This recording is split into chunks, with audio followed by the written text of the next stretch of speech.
अस्सलामु अलैकुम। Isha Pakistani YouTube channel की तरफ से मोहम्मद हनीफ नजर। प्यारे पाकिस्तानियों, आज की ताज़ा तरीन जो खबर है जिस पर आज मैं तज्जिया करूँगा, तबसरा करूँगा मुख्तसर सा, तो वो है जी कि Umar Ata Bandial chief justice supreme court अब आखिरी टाइम पर जाते हुए एक फ़ैसला उन्होंने यही दिया है कि नैब जो है उसके जितनी भी तरामीम की थी साबका चोरों के टोले ने, वो सारी की सारी तरामीम जो हैं उन्होंने ख़त्म कर दी हैं, उनको अनडू कर दिया है। और उस तरह से अब ये होगा कि तमाम जो केस नैब में पहले चल रहे थे, पीडीएम के आने से पहले जो चल रहे थे केस, वो दोबारा के वहाँ से ही चलना शुरू हो जाएंगे। और ये अरबों रुपए के केस हैं जो इन्होंने खुद ही आके तरमीम करके अपने केस जो हैं खुद माफ़ कर लिए थे। इसमें अब चाहे वो नून लीग के नवाज शरीफ साहब हों, शहबाज शरीफ हो, हमजा शहबाज हो, मरियम नवाज हो, इनके केस, इस तरह से शाहजहाँ खान अब्बासी साहब हैं, तो इसी तरह से पीपल्स पार्टी के आसफ जरदारी के केस हैं। उसके अलावा उनकी पार्टी के भी वो राजा अशरफ साहब जो हैं स्पीकर बन के बैठे हुए थे, वो भी इसी तरह से, और इनके बहुत सारे लोग जो हैं इनके केस दोबारा चलना शुरू हो जाएंगे। तो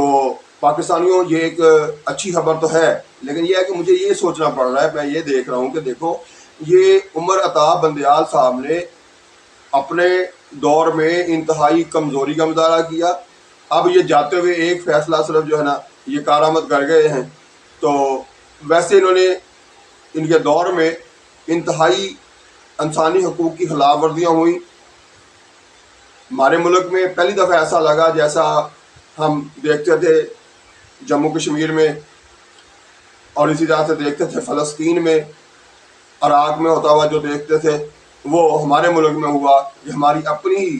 फ़ौज या अपनी ही पुलिस,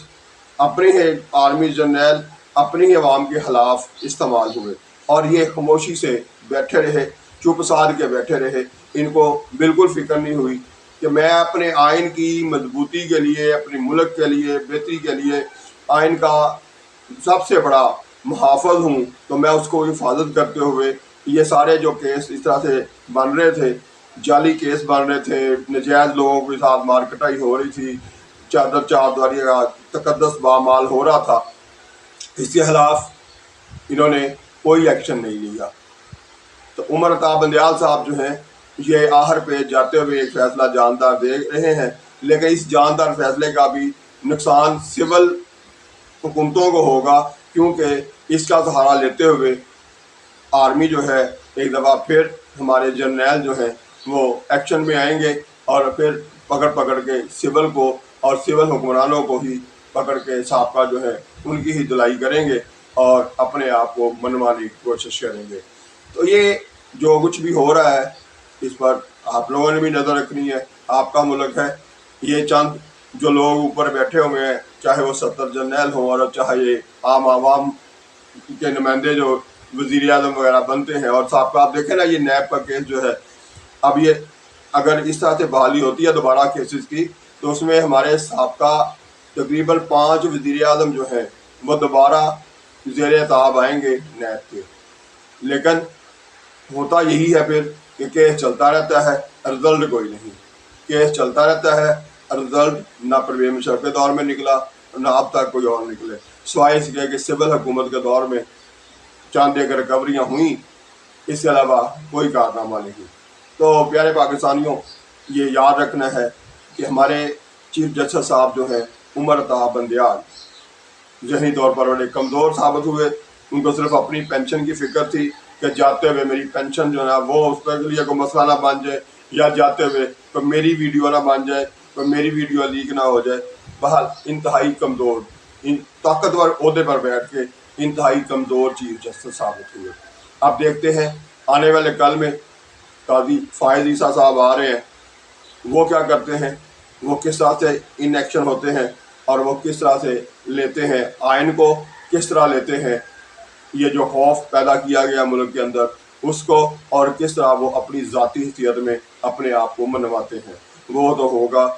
इंशाल्लाह जब वो आएंगे। लेकिन अब तक जो हुआ है اس سے بہرحال یہ ہے کہ اب ایک دفعہ پھر جو ہے نیب جو ہے اس کے دانت تیز ہو گئے ہیں، اور ساتھ ساتھ زیر تاب آئیں گے اب دوبارہ سابقہ جن کے کیسز تھے، خاص طور پر شہباز شریف اور نواز شریف، اس کے ساتھ ساتھ آصف زرداری اور مریم نواز،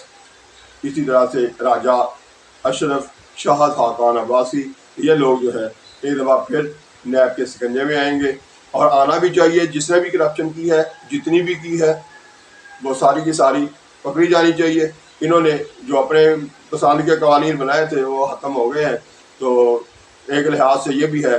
کہ ہم پاکستانیوں کے لیے ایک یہ خوشخبری بھی ہے، لیکن ساتھ ساتھ ہمیں افسوس بھی رہے گا کہ یہ کمزور چیف جسٹس ثابت ہوئے، ایک طاقتور عہدے پر بیٹھ کر ایک کمزور آدمی اپنے ملک میں بہتری نہ لا سکا، اس کا افسوس ہمیں رہے گا، لیکن بہتری کی توقع رکھنی بھی چاہیے۔ تو امید ہے اچھے پاکستانیوں، سچے مسلمانوں، آئندہ بہتری کی توقع رکھتے ہوئے اگلی ویڈیو تک کے لیے اللہ حافظ۔ پاکستان زندہ باد۔